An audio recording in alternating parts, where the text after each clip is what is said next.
Stock మార్కెట్లో invest చేసి మీ డబ్బులు డబుల్ చేసుకోవాలనుకుంటున్నారా? విజయవాడలో జరిగే సుందరరామిరెడ్డి గారి లైవ్ సెమినార్ కి అటెండ్ అవ్వండి. నమస్తే సుందరరామిరెడ్డి గారు. నమస్తే సార్. క్రిప్టో ప్రపంచం అంతా ₹1 అన్న పెట్టాలి అన్న టెంప్టేషన్కి గురయ్యేసేసి ఎన్నో లక్షల కోట్ల మంది బాగా లాస్ అవుతున్నారు. అసలు క్రిప్టో అంటే అది ఒక లీగల్ కరెన్సీ, ప్రభుత్వం స్టార్ట్ చేసింది కాదు. ఎవరో మైనర్స్ కూర్చునేసి దాన్ని కాయిన్స్ మైన్ చేయడం మొదలుపెట్టారు. సో అది నిజంగా చెప్పాలి అంటే వాళ్ళు ఒక ప్యారలర్ గవర్నమెంట్నే నడిపిస్తారు. సో క్రిప్టో అమెరికా సీక్రెట్గా ఇక్కడ చూసుకుంటే క్రిప్టోస్ని బాగా హోర్డింగ్ చేస్తుంది. అండ్ దాంట్లో చూసుకుంటే చాలా రహస్యాలు ఉన్నాయి. ఇప్పుడు రాబోయే రాష్ట్రపతి కూడా ఈ క్రిప్టో ఫండింగ్ వల్లనే గెలిచారని చెప్పేసి చాలా పుకార్లు కూడా ఉన్నాయి. సో ఇవన్నీ కూడా చూసుకుంటే అసలు క్రిప్టో బ్రైట్ ఫ్యూచర్ ఉందంటారా, లేదంటే అది మన సొసైటీకే ఒక థ్రెటనింగ్ లాంటిది అంటారా? సో క్రిప్టో ఒకప్పుడు అచ్చం గ్యాంబ్లర్స్ అండ్ స్పెక్యులేటర్స్ వాళ్ళే వాడాలండి. దాన్ని ప్రపంచవ్యాప్తంగా ఎక్కడ కూడా ఒక ఎసెట్ లాగా అగ్రిమెంట్ అయితే ఏం లేదనమాట. నిజానికి ప్రపంచానికి ఇప్పుడు కూడా అది ఒక పేమెంట్ మెథడా, లేదా ఒక టెక్నాలజీనా, లేకపోతే ఒక ఎసెట్ క్లాస్ అనేది ఎవరికి అంత ఏం తెలియదు, క్లారిటీ లేదు. ప్రస్తుతానికి లైక్ గోల్డ్ లాగా ఒక ఎమోషనల్ అసెట్ అంతే. అది ఇదేమో ఫిజికల్ గోల్డ్, అదేమో డిజిటల్ గోల్డ్ అంతే. ఓకే. సో ఇప్పుడు ట్రంప్ ఏంటంటే మొదటి నుంచి కూడా క్రిప్టో ఫేవర్ అనమాట.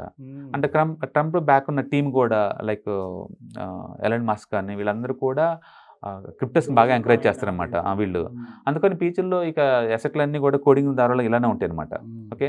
పైగా వీళ్ళు నెక్స్ట్ 5 yearsలో ఒక 2 lakh బిట్ కాయిన్స్ని పర్చేజ్ చేద్దామని చెప్పేసి అఫీషియల్గా గవర్నమెంట్ వాళ్ళు డిసిషన్ తీసుకోబోతున్నారు. అంటే ఇప్పుడు దాకా గ్యాంబ్లర్స్ లేకపోతే స్పెక్యులేటర్స్ ఆడే ఈ బిట్ కాయిన్ గేమ్స్ ఇక ముందు రోజుల్లో గవర్నమెంట్ సపోర్ట్ తోటి గవర్నమెంట్ ఇన్వాల్వ్ అవుతుంది. అంటే ఒకప్పుడు స్మగ్లర్స్, డార్క్ వెబ్ వాళ్ళు వాడే క్రిప్టోస్ని ఇప్పుడు గవర్నమెంట్ లీగలైజ్ చేయబోతుంది ఇండైరెక్ట్గా. ఇప్పుడు డైరెక్ట్ అవుతుంది, ఇండైరెక్ట్ కూడా కాదు, ఇంకా డైరెక్టే. ఇది మంచి కంటే చెడు ఎక్కువ చేసేటట్టుగా ఉన్నదండి. అది రెగ్యులేషన్ బట్టి ఉంటుందండి. ఇప్పటికే అమెరికా దగ్గర ఆల్రెడీ 2 lakh బిట్ కాయిన్స్ ఉన్నాయండి. ఆల్రెడీ అమెరికా దగ్గర 2 lakh బిట్ కాయిన్స్ ఉన్నాయి ఆల్రెడీ. ప్రపంచం మొత్తం మీద ఎక్కువ ఉంది అమెరికా దగ్గర అండి బిట్ కాయిన్స్. తర్వాత చైనా దగ్గర ఉన్నాయి, తర్వాత యూకే దగ్గర ఉన్నాయి, తర్వాత జర్మనీ, ఇట్లా వీళ్ళ దగ్గర ఉన్నాయన్నమాట ఎక్కువ. అమెరికాకి ఎక్కడి నుంచి వస్తే వీళ్ళకంటే సిల్క్ రూట్ అని చెప్పేసి ఒక డార్క్ మార్కెట్ వెబ్సైట్ ఒకటి ఉంది. సిల్క్ రూట్ అంటారు దాన్ని. ఎక్కువ డ్రగ్స్కి, మాఫియాకి వాళ్ళు వాడతారు అనమాట దాన్ని. డార్క్ వరల్డ్ అయ్యి వెపన్స్ కొనడానికి అమ్మటం కోసం అనమాట. పేమెంట్లన్నీ కూడా బిట్ కాయిన్స్లో ఉంటాయి.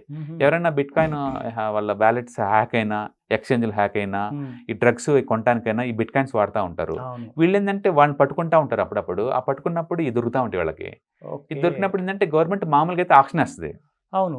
గవర్నమెంట్ ఇప్పుడు ఏదైనా దొరుకుతుంది అనుకోండి, గవర్నమెంట్ కొన్ని రోజులు ఉంచుకొని లీగల్గా క్లియర్ అయిన తర్వాత వాటిని ఆక్షన్ వేస్తారు. వచ్చిన డబ్బుల్ని పబ్లిక్ కోసం వాడతారు అనమాట. అలాగే అమెరికాలో మొదట్లో ఈ బిట్ కాయిన్ దొరికినప్పుడు వాళ్ళకి ఈ డార్క్ వెబ్ నుంచి వాటిని ఎలం పట్టేసేది అనమాట. మొదట్లో అట్లా $600 కూడా అమ్మారు బిట్ కాయిన్. మొదట్లో $1,000 అవ్వగానే బిట్ కాయిన్స్ అమ్మేవాళ్ళు అనమాట. అయితే రాను రాను వీళ్ళు ఎక్కువ హ్యాక్ అవటాలు, ఎక్కువ గవర్నమెంట్ వాళ్ళు దాన్ని పట్టుకోవడం చేస్తున్నారు. తర్వాత ఇది ఏలం పట్టకుండా అంతే అట్టి పెడుతున్నారు అనమాట. అట్లా ఇప్పటికీ అమెరికాలో 2 lakhs బిట్ కాయిన్స్ ఉన్నాయి. ప్రపంచం మొత్తం మీద ఎక్కువ బిట్ కాయిన్స్ ఉన్న గవర్నమెంట్ ఏంటంటే అమెరికన్ గవర్నమెంట్ వాళ్ళు. అది ఫ్రీగా వచ్చాయి. ఫ్రీగా అంటే వాళ్ళు రైడింగ్ చేసినప్పుడు వచ్చినప్పుడు అనమాట. మన దగ్గర ఇండియాలో అనుకోండి, ఇప్పుడు ఏదైనా డ్రగ్స్ దొరికింది అనుకోండి, మన వాళ్ళు స్పాయిల్ చేస్తారు. వాళ్ళు అనుకోండి అమ్మేసి ఎన్కాష్ చేసి డబ్బుల్ని సొసైటీ కోసం వాడతారు అనమాట. అట్లా అనమాట. సో ఇప్పుడు వీళ్ళు ఈ బిట్ కాయిన్ ఇది కాకుండా డైరెక్ట్గా బిట్ కాయిన్ నెక్స్ట్ 5 yearsలో ఇయర్లీ ఒక 1 lakh బిట్ కాయిన్స్ చొప్పున నెక్స్ట్ 5 yearsలో 5 lakh బిట్ కాయిన్స్ కొనాలి కనీసం అని చెప్పేసి ఒక ప్రోగ్రామ్ లాగా పెట్టుకున్నారు వీళ్ళు. అంటే ఫ్యూచర్ పొటెన్షియల్ చాలా ఉంది. అంటే ఇప్పుడు దాకా గవర్నమెంట్ సపోర్ట్ లేదు అనుకుంటున్న బిట్ కాయిన్ కడితే ఫస్ట్ టైం గవర్నమెంటే డైరెక్ట్ ఇన్వాల్వ్ అయ్యి అంటే హోల్డ్ చేస్తుంది, ప్లస్ వాళ్ళే పర్చేజ్ చేస్తున్నారు అంటే దాన్ని లీగలైజ్ చేయబోతున్నారు అని అర్థం ఇండైరెక్ట్గా. అంటే ఇప్పుడు దాకా డకాయిట్స్, స్మగ్లర్స్ వాడే బిట్ కాయిన్ అనమాట. ఇక్కడ నుంచి స్లోగా అది మార్కెట్లో రాబోతుంది అనమాట. ఇప్పటికే అమెరికాలో చాలా వరకు ఈ బిట్ కాయిన్ ఎక్స్చేంజ్లు అన్ని కూడా క్రిప్టో కరెన్సీ ఎక్స్చేంజ్లు మొత్తం గోల్డ్, సిల్వర్, అదర్ మెటల్స్లో మార్చుకోవడానికి ఛాన్స్ ఇచ్చారు. ఇప్పటికే ఆల్రెడీ గోల్డ్లోకి మార్చుతున్నారు వాటిని. అంటే ఇక అన్ని అసెట్లోకి మారబోతుంది అందరిలో.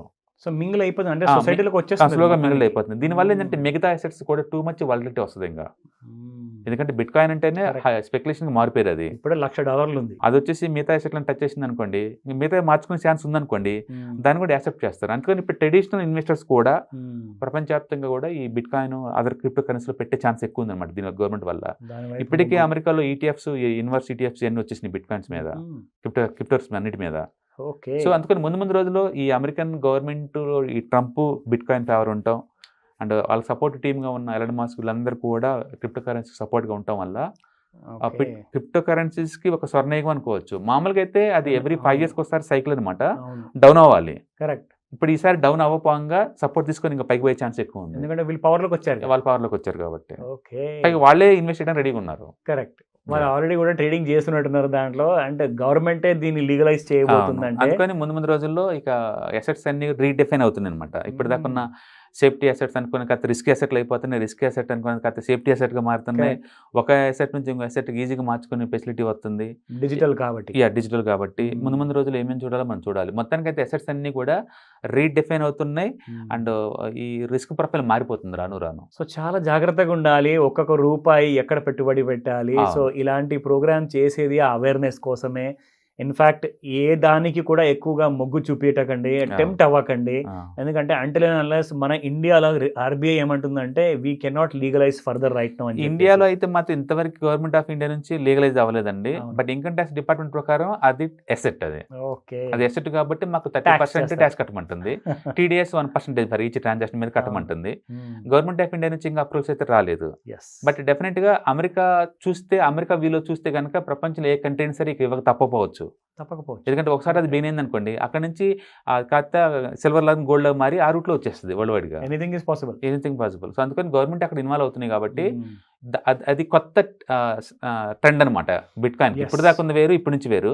మామూలుగా అయితే ఇప్పుడు ఈ సైకిల్ డౌన్ అవ్వాలి, అది ఒక 30% 40% డౌన్ అవ్వాలి. ఇప్పుడు రివర్స్ అయ్యే ఛాన్స్ ఉంది. అందుకని every dip is equal to buying candidate అనుకోవచ్చు దాన్ని. బట్ దాని గురించి మనకి స్ట్రక్చర్స్ ఏం తెలియదు కాబట్టి better to wait and watch అనమాట. గ్రేట్ అండి. ఇన్ఫ్యాక్ట్ అందరికీ ఒకటే విషయం చెప్పాలి, ఇక్కడ ఫ్యూచర్ ఈజ్ క్రిప్టిక్ కంప్లీట్గా. సో క్రిప్టిక్స్ ఫ్యూచర్ కాబట్టి ఈ విషయానికి ఇంకా ఫర్దర్ డెవలప్మెంట్స్ అవ్వబోతున్నాయి. ఆ ఫ్రెష్ న్యూ అప్డేట్స్ కూడా మనం ఇస్తూ ఉందాం ఫ్యూచర్. డెఫినెట్గా. థ్యాంక్ యూ సో మచ్ అండి. హాయ్, మొట్టమొదటిసారిగా మన విజయవాడలో క్లాస్ రూమ్ ట్రైనింగ్ అండి, 1 day క్లాస్ రూమ్ ఎన్విరాన్మెంట్లో ఆఫ్లైన్ వెబినార్ జరగబోతుంది. అండ్ ఇంట్రెస్ట్ ఉన్న పార్టిసిపెంట్స్ ఈ కింద స్క్రోల్ అవుతున్న నెంబర్కి రింగ్ చేసుకొని సీట్ బుక్ చేసుకోండి. దీంట్లో ETFs, index funds and mutual funds మీద completely and hand holding experience మీకు ప్రొవైడ్ చేయబడుతుంది. దీని ద్వారా ఏంటంటే మనం అసెట్స్ని స్టాక్ మార్కెట్లో ఎలా మేనేజ్ చేసుకోవాలి, ఎలా గ్రో చేసుకోవాలి, ఎలా ప్రొడక్ట్ చేసుకోవాలో అంటే ప్రాక్టికల్గా నేర్చుకుంటారు. అండ్ ఇప్పటి వరకు మనం ఆన్లైన్లోనే మీరు అటెండ్ అవుతున్నారు. ఇక నుంచి మీరు మన విజయవాడ సిటీలోనే అండ్ లైవ్లో క్లాస్ రూమ్ ఎన్విరాన్మెంట్లో నేర్చుకునే ఛాన్స్ దొరుకుతుంది. కాబట్టి ఇంట్రెస్ట్ ఉన్న పార్టిసిపెంట్స్ కింద స్క్రోల్ అవుతున్న నెంబర్కి పింగ్ చేసి సీటు రిజర్వ్ చేసుకోండి. Thank you.